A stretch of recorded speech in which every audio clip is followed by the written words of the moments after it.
Hello friends, तो good morning. आज हम डिस्कस करेंगे बी फार्मा के मेडिसिन केमिस्ट्री सब्जेक्ट का topic NSAIDs, non steroidal anti inflammatory drugs.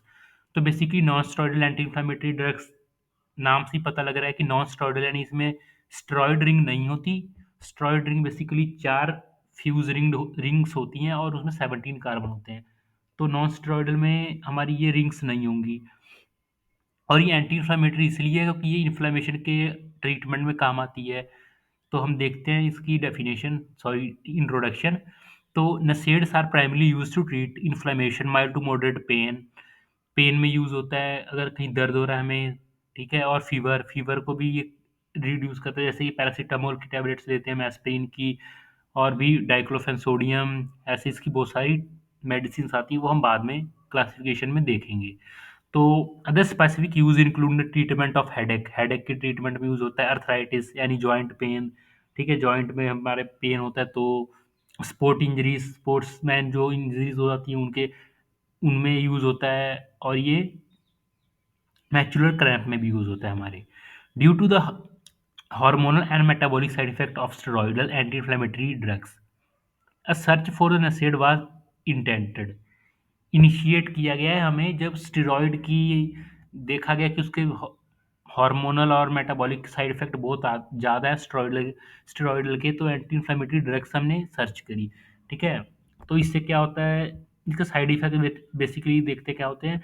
तो इसमें मोस्ट कॉमन साइड इफेक्ट आता है वो है जीआईटी डिस्टर्बेंस, क्योंकि अगर कोई बंदा डेली बेसिस पे ले रहा है पैरासीटामोल की टैबलेट, एस्पिरिन, तो उसको अल्सर्स के चांस ज़्यादा हो जाएंगे, एसिडिटी वगैरह, और उसको जीआईटी इरिटेशन भी होती है। तो इससे हमारा, इसकी ये साइड इफ़ेक्ट है कि हम ये जो नसेड्स एंड पैरासीटामोल वगैरह ये हम डेली बेसिस पे नहीं ले सकते। इससे हमारा लीवर की फंक्शनिंग भी डिस्टर्ब हो जाती है, और ये नोज़िया करता है, डायरिया हो जाता है, कई बार वॉमिटिंग भी होने लगती है ज़्यादा अगर हम इन ड्रग्स का यूज़ करते हैं। Constipation, decrease the peptide and ulcer also, ulcer भी होते हैं।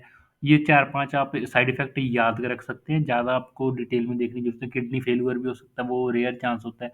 लिवर फेल्योर, ठीक है, liver failure with ulcer, bleeding after injury और surgery. Also some individual are allergic to NSAID. तो कुछ लोगों को जैसे नसेड्स यानी ड्रग्स, अगर पैरासीटामोल से एलर्जी होती है, कईयों को बहुत रेयर चांस होते हैं कि इनसे क्या होता है, वो शॉर्टनेस ऑफ ब्रीथ, उनकी अगर वो टैबलेट ले लेते हैं एस्पिरिन या पीसीएम की, तो उनको जो उनकी सांस लेने में दिक्कत होने लगती है, जैसे कि एस्पिरिन में होता है। चिल्ड्रंस को हम एस्पिरिन नहीं दे सकते। Aspirin in children and teenagers which chickenpox influenza lead to development of Reye syndrome. ये रे सिंड्रोम को डेवलप करता है जो एस्पिरिन होता है, इसलिए हम एस्पिरिन को बच्चों में नहीं, या टीनेजर्स में एस्पिरिन को नहीं देते। कि इससे क्या होता है, जो बच्चों का अभी मेटाबॉलिज्म होता है, लीवर अभी वो पूरी तरह से डेवलप नहीं हुआ होता, इसलिए हम उसको बच्चों को देते नहीं है कि उनसे क्या होता है, उसका इफेक्ट पड़े। और जो ये रेयर सिंड्रोम होता है बच्चों में, इससे जैसे चिकन फॉक्स और ये हमने अभी बात करी है इन्फ्लुएंजा के बेसिस पे, तो इससे ये रेयर सिंड्रोम भी डेवलप होता है बच्चों के अंदर, तो हम इसको देते नहीं है चिल्ड्रन और टीनेजर्स को ज़्यादा। तो आजकल लोग क्या करते हैं, थोड़ा सा भी कुछ प्रॉब्लम हुई तुरंत नशेड्स लेने शुरू कर देते हैं, ठीक है। तो ये रे सिंड्रोम कहता है, also called as Reye syndrome, Reye Johnson syndrome. इसमें क्या होता है, rare but serious condition that cause confusion, swelling of brain.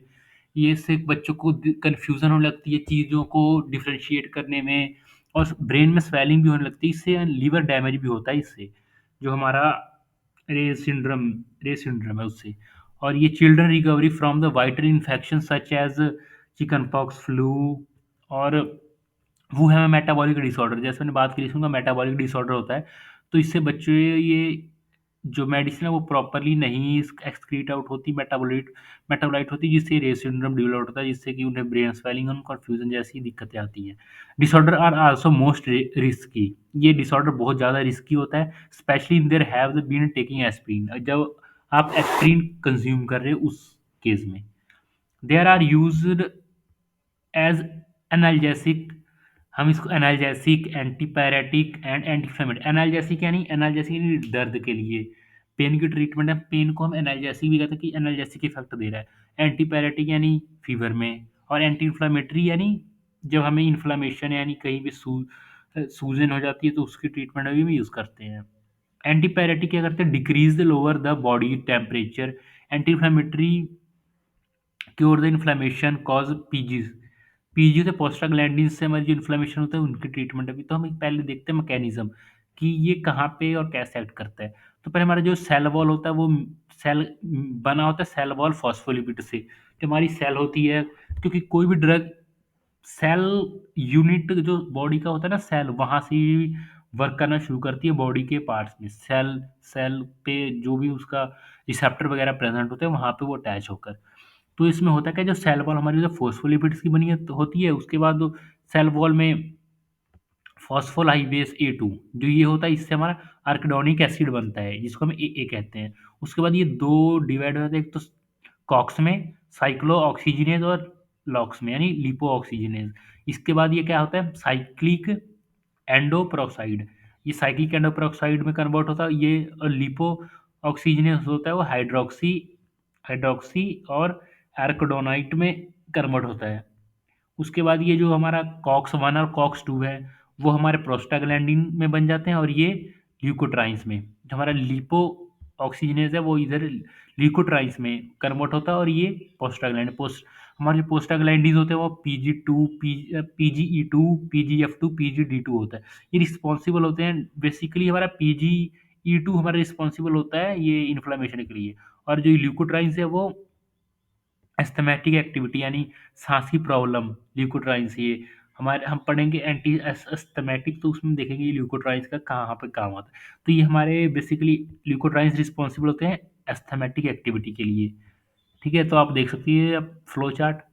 वो सेल वॉल फॉस्फोलिपिड्स की बनी होती है, उसके बाद आर्किडोनिक एसिड जो हमारा ये सॉरी नसेड्स हैं वो यहाँ पर एक्ट करते हैं। ये कॉक्स और कॉक्स 2 को प्रोस्टाग्लैंडिन में कन्वर्ट ही नहीं होने देते। ये यहाँ पर इसको रोक देते हैं कॉक्स 1 और कॉक्स 2 को। और A2 यहाँ पर भी रोका जा सकता है फॉस्फोलाइपेज पे। ये हमारे कॉर्टिकोस्टेरॉइड्स का काम होता है।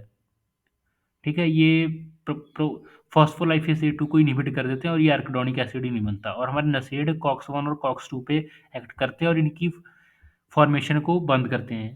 तो अभी के लिए इतना ही। नेक्स्ट वीडियो में हम डिस्कस करेंगे इसकी क्लासिफिकेशंस, ड्रग्स कौन कौन सी होती हैं इनके ट्रीटमेंट के लिए।